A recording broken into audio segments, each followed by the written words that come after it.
Welcome to the Women of Ambition podcast. I'm your host, Alyssa Calder-Hube, and today I am here with Dr. Trina Boice. Dr. Trina Boice is the #1 bestseller of 31 books and was named the California Mother of the Year in 2004, which she says amuses her 4 sons, which is delightful. She teaches online for BYU and the Arizona College of Nursing, in addition to creating online course for professional development at lifelonglearningeducation.com. She's a movie critic at moviereviewmom.com and has a daily podcast called Daily Inspirational Quotes, hosted by Trina Boice. And she is the author coach from bookstobusiness.com. That's a lot of things.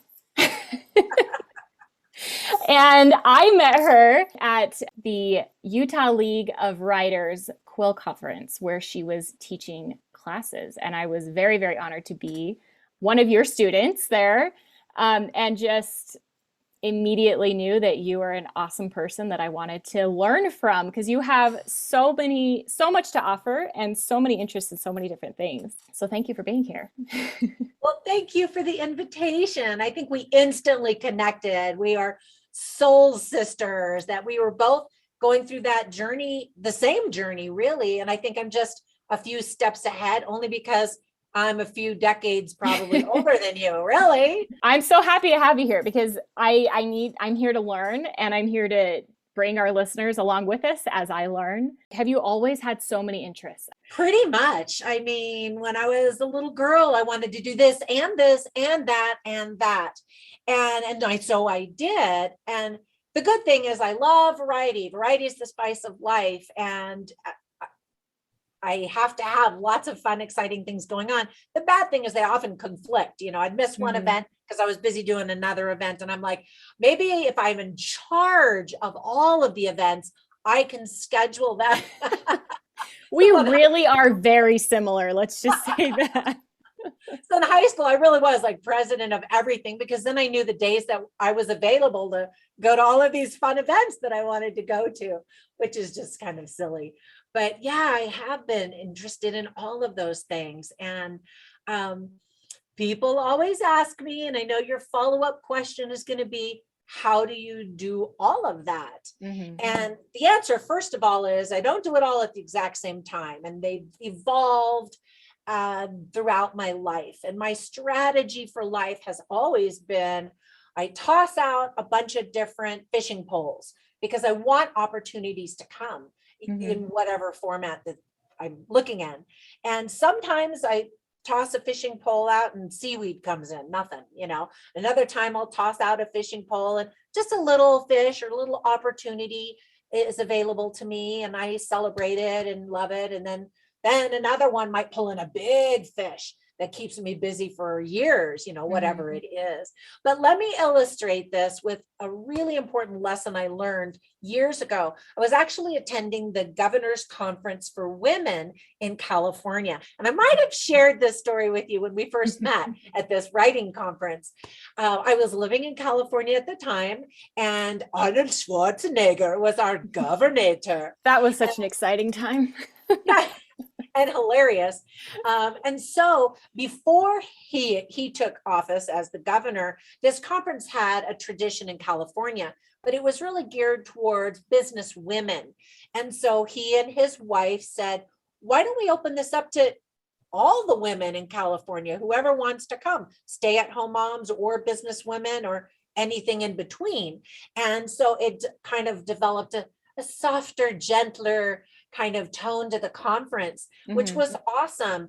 And so I was actually there representing the American Mothers Association, the California chapter. They were the ones that honored me with that award, which my kids are still laughing at. But anyway, and so it was really great because I was representing business women, but also stay-at-home moms.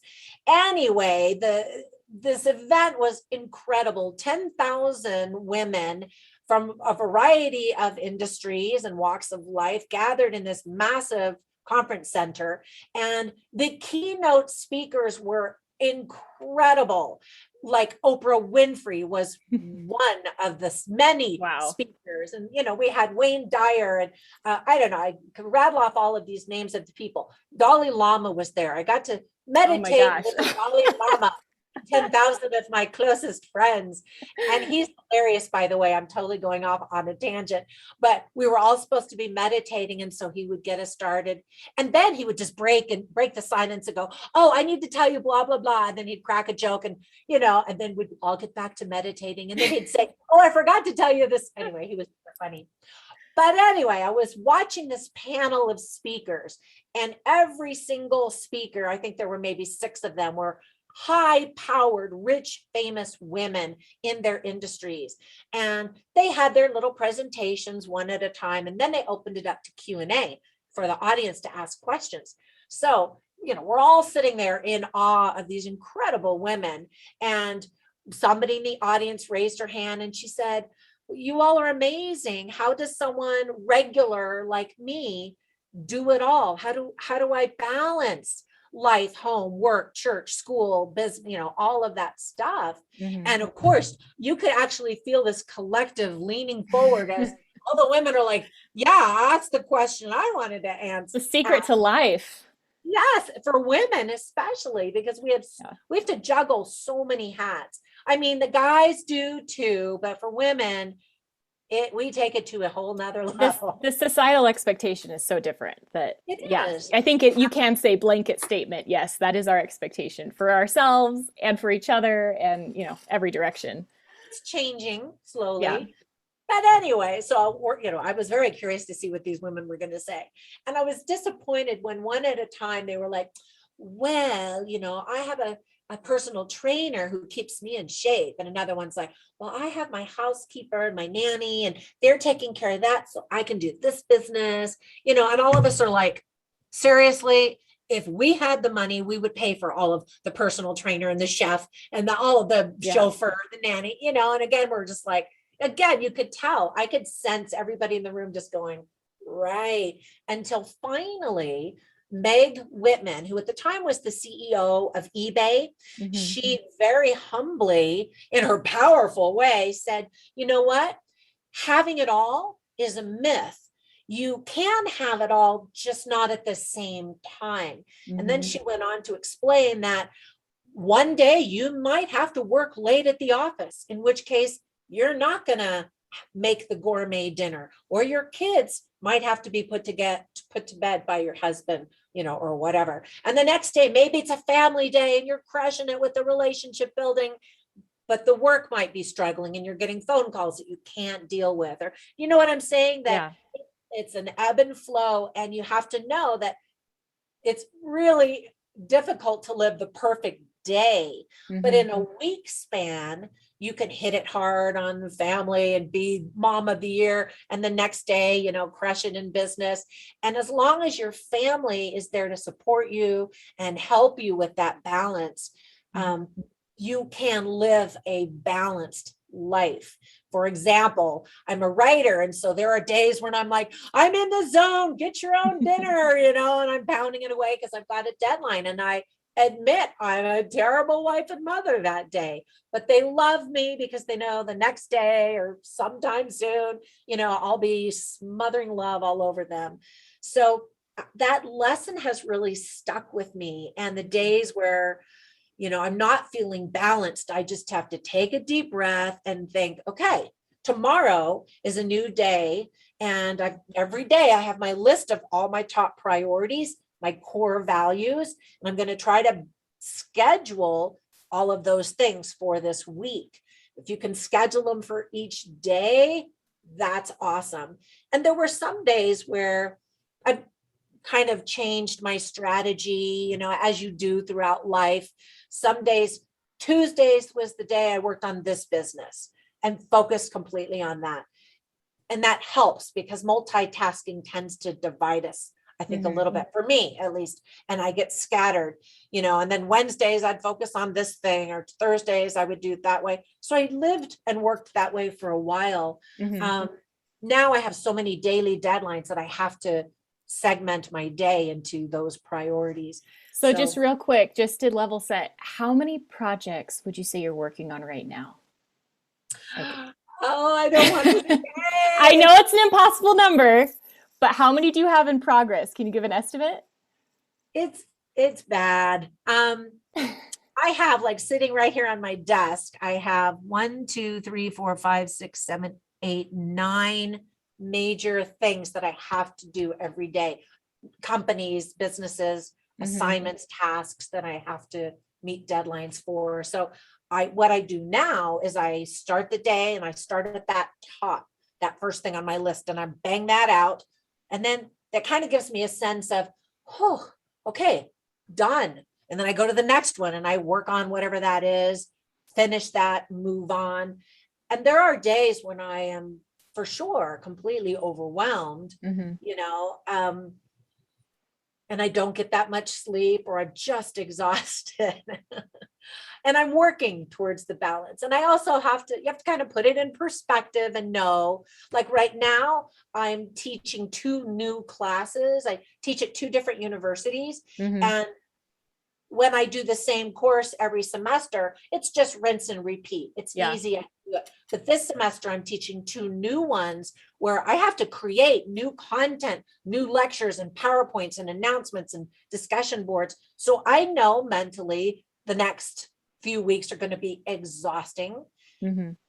knowing that it's time invested, and later on I'll be able to just rinse and repeat and have it all under control. And my Yeah. husband knows that, and he's supportive, and my kids are like, okay, it's intense and then it'll ease up.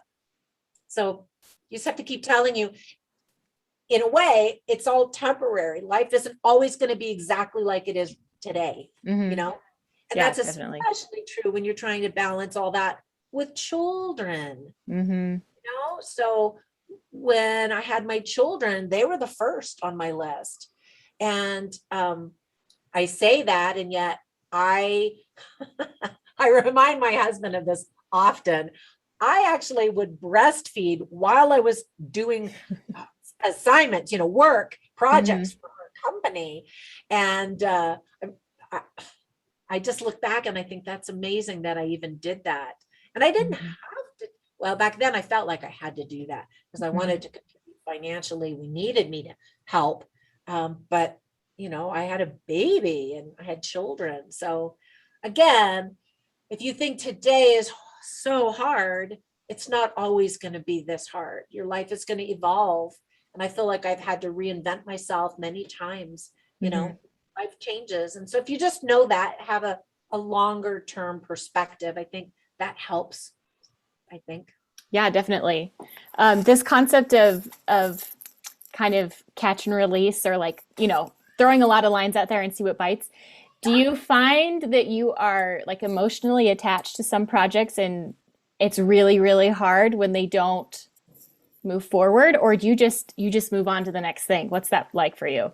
Yeah, sure. Sometimes I throw out that fishing pole and I tell God, this is the fish that I really, really want. And I pull in seaweed and I'm like, I thought, what is this you want me to do if this isn't the thing? And so, yeah, sometimes I get very invested in it. And then I've also over the years learned, toss it out. If it happens, Mm-hmm. great. If it doesn't, oh well.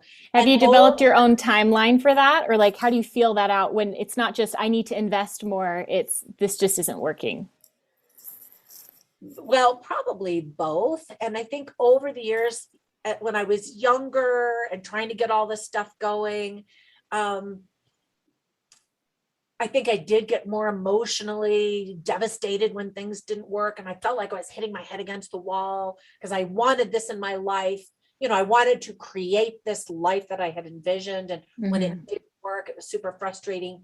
And now over the years, I've developed this mantra, and you're going to laugh when I tell you what it is.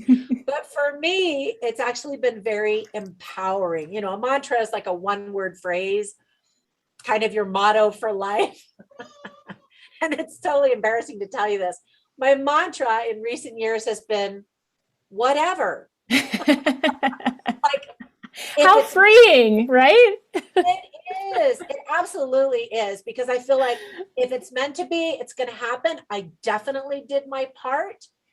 And if it's not meant to be, whatever. There's no sense in crying and screaming and hitting the wall. I never hit the wall, but you know what I mean? Getting all Yeah. upset about it. There's nothing more I could have done. At some point, some things are just out of your hands. And I've also learned that timing is a big part of when those fish are going to come in or not. Maybe the tide rolls them out. It's just not the time for the tide to bring it in, And so my prayer to God and the universe is always, I'm open to all good things that you want to send my way. And I try to make room for them. And so that's sometimes when my husband will say, I'm like, oh, look at this fish came in. And he'll say, and so what is it you're giving up to make room? That was my next question. And I'm like, do I have to give up something? I want it all, Mm-hmm. But at some point, I have to sometimes say, I really don't have room for that in my life. And so other things that I thought I wanted, when I look at other things that I have or have created or are currently working toward created, I realized, what, that doesn't fit this new vision I have. Mm-hmm. And like I said before, life is an evolution, that things that you wanted in the past, maybe you don't need or want in the future, Mm-hmm. because you're evolving and changing, as are your core values generally remain the same, but your Mm-hmm. priorities might shift as you go through different things. I don't have little babies in diapers anymore. And so I can allow more things into my life that I couldn't before, because my priority was my children, Mm-hmm. knowing I wasn't going to have babies and kids around me forever.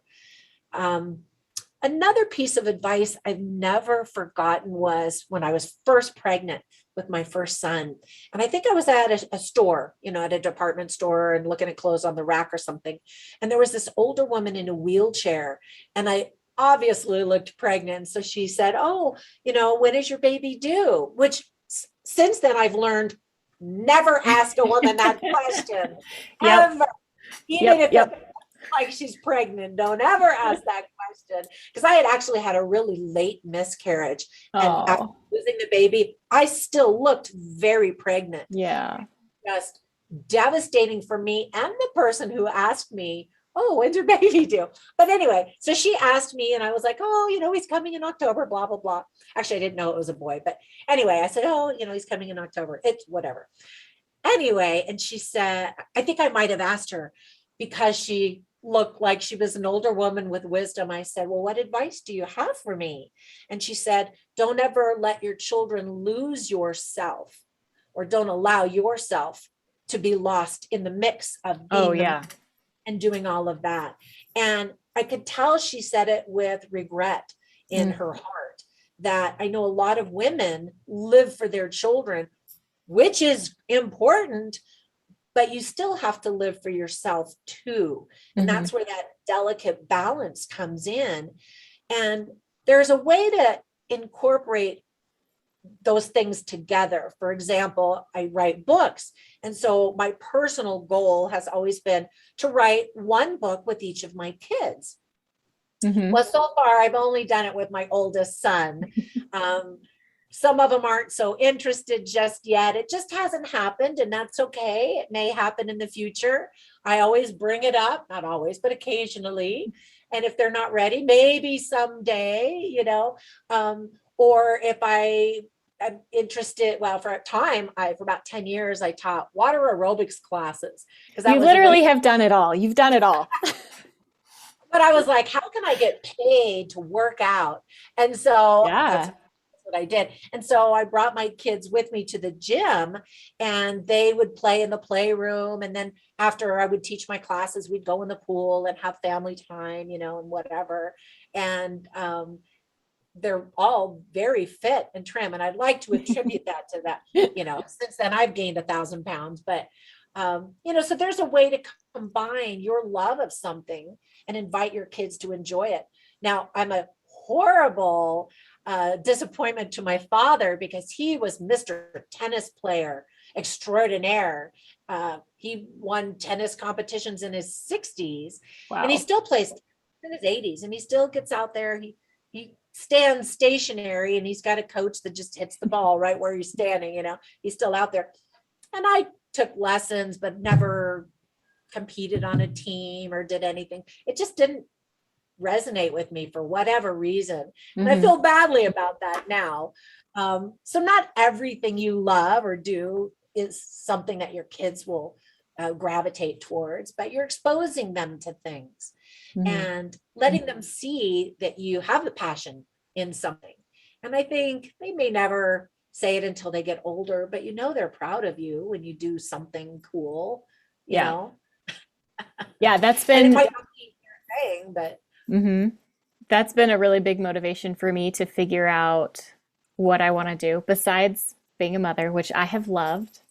And I've done it yeah, for a decade now. That's a very good chunk of time. And I will always be a mother, but I want to be a mother that also has her own personal life and goals. And I want to model that for my children. And I want them to have a sense of self outside of their roles with other people. Um, and sometimes it's really hard. Like I have a sick kid right now who's going to bed and dad's putting her to bed, and that's totally fine. But it's really tempting to opt out of my things to run to them constantly. And like, yeah, their life is a priority to me, and their needs, but like I also have needs. They're just a little less tangible than a 5-year-old with a runny nose. It's hard. it is hard, and what you just taught, that principle applies to marriage as well. Yeah. You've got to have yourself outside of your marriage, so that I think a happy mom is a better mom. Yeah. And a happy wife is a better wife. And to say, I love you, but I need to do this for me so that I can come back to you and have more energy, more enthusiasm for life, love you better, learn and grow out away from you so that when we are together, it's better. And I guess my family really bought into that, which made it easier. That's And great. it's good for the husband to put the kids to bed. Well, and then you're functioning without resentment. Like I am very much in control of how I spend my time. It's very purposeful. No one's forcing me to do anything. I'm not a victim of my life. Yeah. Even though I have 4 little kids who are very demanding and have a lot of needs, it is a very chosen life for me. It's not default. And that has been so freeing to take that ownership instead of sitting back in a place of victimhood where I'm just being acted upon constantly. And it's more vulnerable to be like, no, I'm creating this, but it's been really freeing. And then it allows me to be creative because I'm bringing that more into my life, if that makes sense. Absolutely. And I think that's the key word, is that you're creating this life, and if the kids are yelling and screaming, you have to do this, you have to do this. And you say, no, this is the part of my life, our life together, where we do yoga together, and if they're like, I hate yoga, I'm not going to do yoga. Okay, but this is where I'm going to do yoga. It's going to make me stronger. I don't know.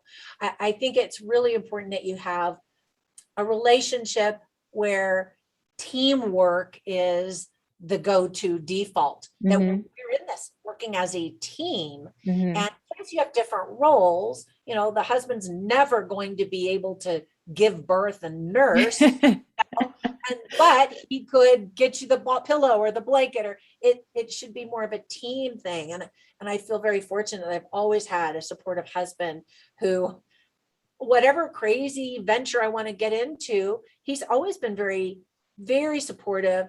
But he'll also always ask me, well, what is it you're giving up to make room for this in your life, to try to ground me and realize I can't run around like a chicken with my head off, because that doesn't serve anybody, So it's nice to have the support and also somebody to just give you a little check. And yeah, ideally you should be doing that for each other, really. Tell me a little bit. I'm sure this has happened where you're so dynamic, you have so many interests, you're doing so many things, and that can be overwhelming or it can be really successful. But tell me outsiders' perspectives and opinions, and what has that been like for other people to get an insight into your life? Have you been judged for that? Or I don't know. I'm interested in what the response is. I have been around other people, my twin sister included, who run circles around me. I think I'm so busy, and she's like 10 times busier. Or my husband, who's actually 10 years older than I am. And he runs circles around me and has way more energy, and sometimes watching people like that is exhausting, Mhm. and it's a little bit of a turnoff. And I'm not saying my husband or my sister, I was just saying sometimes there are people out there that run at such a high octane level that it's a turnoff for a lot of people. And before we started filming, I was saying, I recognize I have a lot of energy. I've been called, the human form of caffeine sometimes. And I don't even drink caffeine. My body can't handle it, which is kind of surprising because I do have a lot of energy. And I know that that's a lot for some people. And I spent my whole life where people would go, shh, shh, Mhm. and I feel my spirit being squashed a little bit. And so Yeah. it's important to be sensitive to those around you. I know I have certain girlfriends and we'll go out to lunch, and I know that they feel less than if I go on and talk about stuff that I'm doing, thinking maybe I'm judging them. Why aren't you doing those things? Which I absolutely am not doing. Mhm. Everybody has something really cool, talents and activities and things that they are contributing. So I never, ever judge, but I know that they think that I might be. Does that make sense? Oh yeah, And I've experienced it. It's really tricky. it is. And so I choose sometimes not to talk about things that I'm doing because I don't want them to feel bad. It shouldn't be a level of competition. We are all engineered to function differently, and then there are days where I just totally a couch potato and I just want to watch chick flicks all day long. So if people think that I'm like super productive every day, 24 hours a day, But didn't you figure out a way to hack that as well? Don't you do a movie review? I do. That's another, you combined a love with like something productive. So I know. anyway, I'm And sure you do have lazy days, but I think it's really cool. I think about what are the things that energize me. What are the things I love? And I love the medium of film. I think it's so powerful. And while I write nonfiction, for the most part, movies tend to be fiction. And I'm fascinated with the brain that can create these worlds, and then just Mhm. all of the artistry of camera work, cinematography, acting, all of that. I'm fascinated. So yeah, I'm a film critic at moviereviewmom.com, and I have a YouTube channel where I post my reviews. Yeah, so which is so funny. But I actually created this little chart that I made for myself, and I call it the energy elevators. Okay. And so I think, energy vibrates at different frequencies. And there are days where I'm definitely lower on the energy scale. Just women experience this monthly. With we don't 28 have day cycle, something, I don't know. we don't have a lot of control over that sometimes. And then just other things going on in my life, whatever's happening. Some days I find myself lower, not only on the energy level, but just even my thoughts are pulled down, and I start doubting myself. I'm worthless. I'm stupid. And I go into the pity party spiral. All of us do that, especially women, I think. And so the days where I'm feeling low with energy and my vibration, even, I have written down um, little activities, little exercises, little mindset things that I can do. It could be mindset, it could be a physical thing like tapping. I don't know if you're familiar with tapping, or using essential oils, or Mhm. exercising, or watching a movie, or whatever it is. And so I know the things that will help me pull up. It's like a ladder. And so you're pulling yourself up one rung at a Mhm. time. And there are days where those pity parties don't allow me to even think realistically, Mhm. where you're just saying totally stupid things to yourself. Oh, I'm never going to be good at this. Everybody in the world hates me, stuff like that. And Yeah. so I It's need to really hard actually, to be creative in that space. absolutely. And so I have this actually here right at my desk, and I pull it out and I look at it. I'm like, okay, I could do that one little exercise or activity to kind of pull myself up. Um, and then you're going to laugh at this. This is partly an answer to your question. I'm trying to get there. Um, there are days where I have a list of all the awesome things that I've done that I'm really proud of, my accomplishments or whatever. And so when I'm feeling really down, I look at that list and I'm like, okay, I can do this. And then the reverse is true, where I'm feeling like maybe I'm all that and I need some humility or I need to tone down that energy. I'll look at the list of things that I still need a lot of work on. And that'll, ground me and remind me, okay, calm down. And, be more still and be more humble and recognize there is a lot of room for growth. And so it's a constant balance again of how I'm presenting myself to the world. I don't want to be obnoxious. And I know that many people perceive me that way. And I'm really just super enthusiastic about everything. I really am. And anyway, it's something I try to work on every day because I know it's too much sometimes for some people.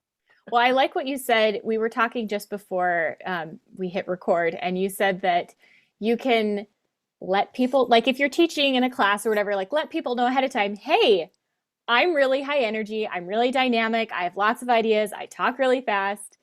This is who I am. And like they can prepare and adjust to you as well as you adjust to them and kind of meet in the middle. And I think that's really a good place to be, and to know yourself and to know your audience and work together so that everyone can win without just, crushing yourself to be smaller and hope to fit in and hope to be accepted. That's really true. And once I attended this workshop, and it was sponsored by a church. And the man that was leading this workshop did an excellent job, and he was totally adorable, but had a very feminine energy about him. And I'm sure he had done presentations like this before and maybe heard whisperings, is he gay? Because he had such effeminate characteristics. And so I was really proud of him when he started his presentation, exactly like you just said. He said, I wanted you to know I'm a Christian too, and I'm not gay, but I have a very feminine energy. I love flowers. I love fuzzy things.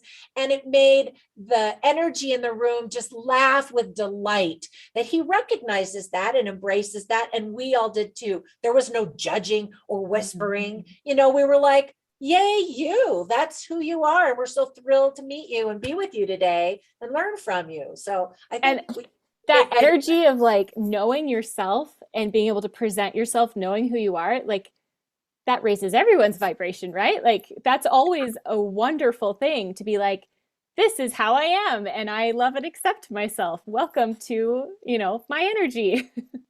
And I think in books and in movies, the big theme we're hearing over and over again, in addition to female empowerment, is you be you, and I think people are starting to own who they are, but with the caveat that you do need to be sensitive to those in the room with you, to personalities, and not just, I'm trying to think of a good adverb. I don't know, just run over them, bulldoze them. Maybe that was the word I was trying to think of, just say, this is who I am. You still need to be flexible for sure, but never apologize, which I just did. As I was saying, I'm just enthusiastic, but there's a balance. I guess this is kind of the theme of our podcast episode, all things balance and moderation, right? Yeah, I appreciate that. And I like what you said too about you're not going to be killing it at everything at the same time. In the episode 2 that airs just before this one, I talked with Alyssa Holbrook, who's a life coach and a business coach. And I was saying, I have all these interests. I don't know which one to choose. I don't know which one to like really focus on. And she was like, well, why do you have to choose, first of all? And then once, like, why can't you do lots of things? You just they might not move as quickly as you want. And that's okay. If your priority is moving forward lots of things, it just might take a little bit more time. And so I feel like you're adding a layer onto my understanding of what that can look like for me, because The things I'm interested are so diverse that even creating a personal brand for myself is really challenging because different audiences, different Yeah, things. How have you like do you have a personal brand or do you brand separately for each project you're working on? How do you do that? that's a really great question. And I've struggled with that too, because I want to have my big website, which right now is completely being revamped. So don't even go there because it looks horrible. But I ultimately have decided to brand different things. Depends. For example, Movie Review Mom is its own brand. It looks different. It's got its own website. It's got its own YouTube channel. It definitely looks and feels different than my online course website for professional development, Mhm. personal enrichment courses, that kind of stuff is very different. And some people know me just as a podcaster, and they don't even know I do some of these other things. Mhm. However, every now and then I'll talk about some of the other things in the other things just to kind of cross promote. But I found it's easier for me kind of to segment the physical branding of it. Now, I know Mhm. some people, when they're branding themselves, they go so far as to always wear the same color every time they're being interviewed.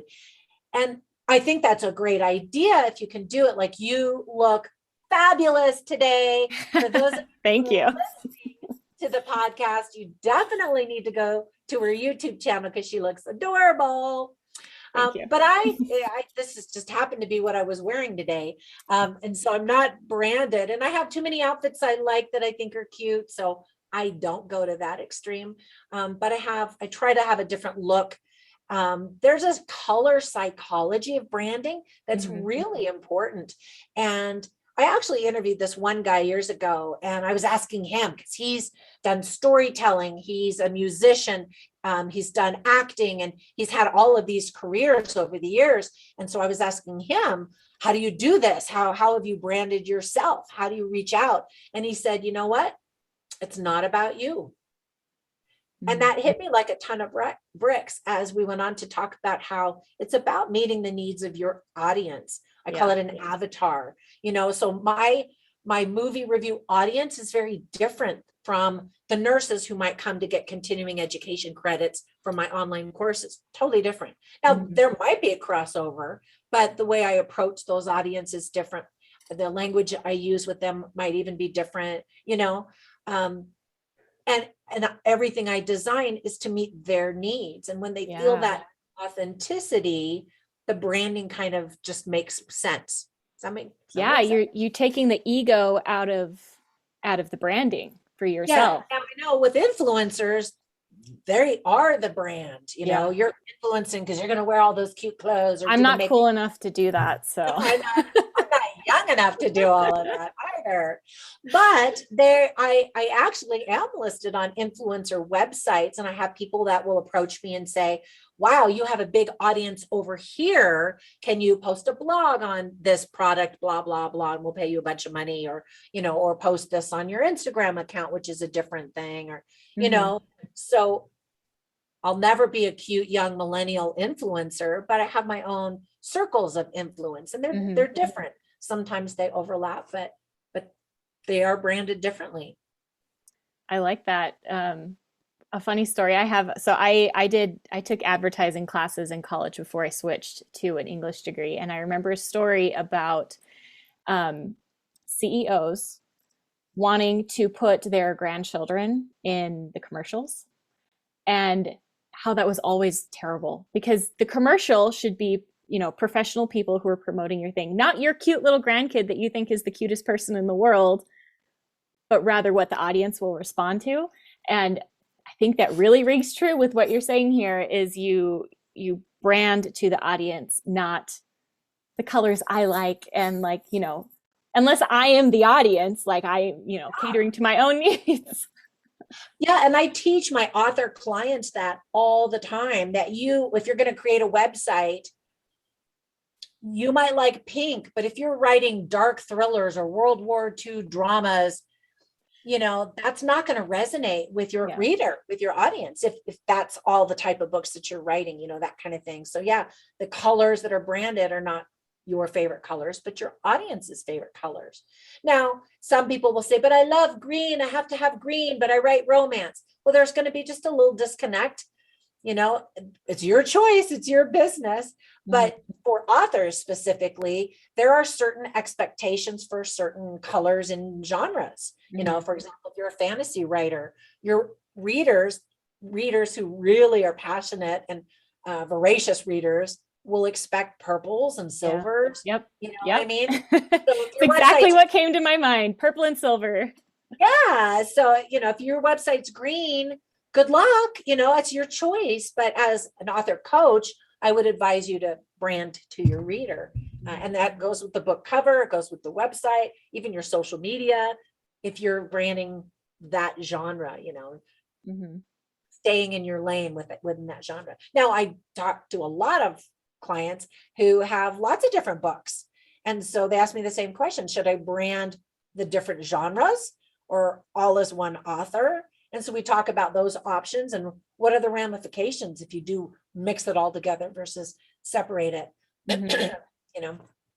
Yeah, I would love to follow up with you on that, because I have several book ideas that are all historical fiction and they're all based on my ancestors, but they don't cross in the world, other than it's, our world. And so anyway, we should talk more about that. Well, we did. Actually, I remember you telling me specifically. Yes, and then I've made some progress, but good. More. Yeah, I'm excited to hear about it. That's awesome. So everybody stay tuned for her first book. Yes. Hopefully that is coming real soon. So I want to wrap things up. In closing, what is your closing advice for women who have lots of ideas and lots of possibilities and want to make space to start pursuing them? Well, you actually gave really good advice a few minutes ago when you said the timeline may just need to be stretched out. When I had little kids, my husband and I every day said to each other, everything takes so much longer when you have kids, They don't have the same sense of urgency. They can't even put on their own shoes, for crying out loud, whatever phase they're in. And so you have to know it's just going to take longer. And the lesson that I have been taught over and over again in my life is that of patience, that we have seasons that we live in. My husband and I get to travel. Well, before COVID, we were traveling every single month, so COVID kind of put the kibosh on that. But, we knew when our kids were little, we just weren't going to be able to do it as often as we wanted to. We did take them a lot of places, but it's just different times and seasons that you're in. So you can create this life and just say, okay, I'm going to get started on this piece. For example, I always knew I was going to be a writer. I didn't know exactly what I was going to write about, but I knew that was going to be a part of my life. And so, while raising kids, I would, in the little few minutes I would have, try to write down something, here, this is old school. That was, I'd get on the computer or whatever, or in the car, or sitting in carpool, I would try to jot down things, knowing sometime in my life, I'm going to be able to be this writer with all this time. But you do little bits and pieces, knowing that it could all lead to something bigger in the future, possibly. And I would say one of my pieces of advice would be, think back when you were a child and what those hopes and dreams were, and don't lose those. Like I said, when I was very young, I was playing in our garage, I guess just snooping around, exploring to see what was in there. And I found this little index card box, and I opened it up, and it was these little 3x5 cards with quotes in my dad's handwriting. And he had written out these quotes that inspired him. And for some reason, I was like, oh, this is the greatest thing ever. How did it get discarded into the garage? This is important. And so I brought it into the house, and I asked him, are you using this? Can I have this? And he was like, yeah, take it. And so I just started collecting stories and quotes, knowing as a 5-year-old that I was going to write books and I was going to teach. And I didn't exactly know what that looked like, but I Mhm. began preparing for that future day. And now, years later, my podcast is called Daily Inspirational Quote. That's, amazing. And of course, I've included quotes in my books and stories in my books, things that I have gathered since, for years, since I was very, very young. And then, of course, now I'm teaching at 2 universities and I use that material all the time as well. So Mhm. I would just say be patient, know that that timeline may be stretched out, and just do the little that you can to prepare to continue building towards that dream. That if it doesn't happen today, it's Mhm. okay. You're living a different dream right now. If it's the kids in diapers, the day will come. And this is me talking now that I'm 100 years old. The day will come where you're going to go, we don't have any babies in our house anymore. Yeah. And it goes so fast. And I remember old women telling me that when I had little ones in diapers. Oh, it's going to go by so fast. And I'm like, I haven't had a shower in a week. This is taking forever. And yet, wow, you blink and they're off in college. And, I have one still at home, but it really went by fast and it makes me sad. It feels like another lifetime ago. Mhm. And so don't wish away today wishing that it was what you want to be in the future. Mhm. Enjoy the day. In fact, I have a little gift for your audience. This is a Awesome. segue. It's called findingjoytoday.net. And so it's just a little free gift. You can go on there, click on that, and download it. And it offers different mindset activities and exercises, some of the little activities I even mentioned earlier, so that you find joy today, because tomorrow's not promised. Mhm. Uh, One of my clients, my authors today, just texted me, and her assistant, who helps her with all of her social media and stuff, was in a horrible car accident. She could have easily been killed today. She's in the hospital right now. So if you keep pushing and wanting it all today, you're going to miss what is today. Yeah. Well, and it, Like, it goes the other way too. If you keep pushing what brings you joy off till tomorrow, true. and that's the place that I find myself fall into really easy as well. I will pursue my passions when my kids are older, or when we have more money. And it's really important for me to integrate both, and doesn't have to look like the end goal now, but like little pieces right now are really important to me, and they bring me sanity. Exactly. And balance. It makes you happier and better. Like your podcast, for example. We all start somewhere. You're adding little pieces. And if that's what brings you joy today, then add that to your life for sure. And I used to hate junk and all these little dust bunnies on my desk and stuff. I wanted everything to be clean and simple. But now, if you could see my desk, I've got all these little things that are things that bring me joy every time I look at them. Like, here's a movie reference. I know you wanted to wrap this up. You're good. Oh, cute. It's a little Groot. He's actually one of those Bop It toys. Oh, And then yeah. I spend a lot of time doing business in China. And so there's this cool little China thing. Um, Look at how cute Cute. that is. Little So I cute look little at toy. that and I think, I can't go to China right now, but this brings me joy. It makes me remember when I was there and all the little things that are part of my life. Like I said, I can't go to China right now, or whatever these other random things are here on my desk. But I can look at them and they can bring me joy, and I'll know that I can keep working on those things for tomorrow and the next day. Yeah. So don't put off your dreams, but also um, don't strip today's joys because Yeah, you are trying to fill it with all the other stuff too. absolutely. Balance.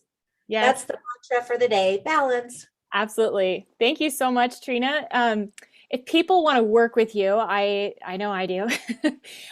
Where can they find you, and maybe a short list of what your offerings are? Because I know you do a lot of things. You're successful and you're juggling a lot of things. So where can people work with you, maybe in the different categories that you're in right now? Well, thank you for giving me my little plug. So if you are a writer or an author wannabe, then I do one-on-one coaching, and I do groups and master classes and that kind of stuff too. But you can go to frombook2business.com. It's the number 2, Okay. which is a terrible name, but that's what I came up with years ago. And I'm like, I could rebrand all that. But anyway, it's from book2business.com. And if you are interested, we can set up a little, complimentary strategy session. My expertise is in marketing. And so a lot of authors will start writing a book and then they're like, okay, the book's almost done. Now let's start talking about marketing. And I'm like, oh, we should have been talking about that months ago to build up towards this launch. But anyway, so I would love to meet you and talk to you about that. And if you just want to watch my movie reviews, you can find me at moviereviewmom.com or Movie Review Mom on YouTube. My podcast, as I mentioned, is called Daily Inspirational Quote with Trina Boice, and you can find that on iTunes and Anchor and Spotify and Volley FM and Alexa. I hesitated saying that because she's sitting. Now she's like, always listening. Yeah, always listening. Anyway, Alexa, stop. Anyway, she's available as a flash briefing on your Echo device if you have one of those. I mentioned my online courses. That's at lifelonglearningeducation.com. And so we have continuing education credits for nurses for some of our courses, and some of them are just for fun, for personal enrichment. This month that we're filming this video and the podcast is September, which is emergency preparedness month. So I've got a course on that. There are other things on like mystery shopping, which I've done for years, which is super fun, where you get paid to shop and eat and play. I mean, that's a whole thing. And then there are other classes on, diabetes and nutrition. And one's on depression, anxiety, and stress. And anyway, there's a variety of stuff there. And you're probably not going to take my classes at the university, so I won't tell you about that. Let's see, what else can I tell you about? Well, that's a good start. You can find me anywhere. Google me, and my little hashtag or my little @ is Trina Boice. So I'm on Twitter and Instagram and Facebook and Pinterest and Reddit and a bunch of other places. So yeah, reach out. I would love to meet you and see how I can help you reach your goals. Excellent. Thank you so much, Trina. It's been a pleasure to talk with you. I feel like it was meant to be that I met you. And we're going to be working together a little bit at the LDS Publishing and Media Association Conference next month. Yes. There's going to be an event in the spring and then next fall. So anyway, that was an unintentional plug for that. I'm a volunteer for that. I don't get any money for that. So that's just a fun thing that's going to be going on. That's LDSPMA.org. Yes, thank you so much. Awesome. Yeah. Well, thank you so much, Trina. This has been so helpful. You're just added another great layer to my own pursuit of accepting and growing my ambition. And I'm really excited to share this with everybody. So thank you so much for being on the podcast today. Well, thank you so much for having me. And what an incredible example you are for all of us women out there who are just trying to do our best. And what a gift this podcast is to women. So thank you. All right. Thank you so much. Bye. Thanks for joining us for this episode of the Women of Ambition podcast. You can find all the other podcast episodes as well as a way to message me at womenofambitionpodcast.com. You can find all of our many episodes and our amazing women there, and I'm so excited to share that resource with you. Our next episode is going to be with McKenna Myler, who recently became known for, while 9 months pregnant, running a 5-minute, 25-second mile 10 days before giving birth. This is an incredible woman. It was a fantastic interview. I'm so looking forward to sharing that next. That'll be in 2 weeks. So tune in for that, and make sure to share the podcast and leave a review if you can. I'd really appreciate it. Thanks so much.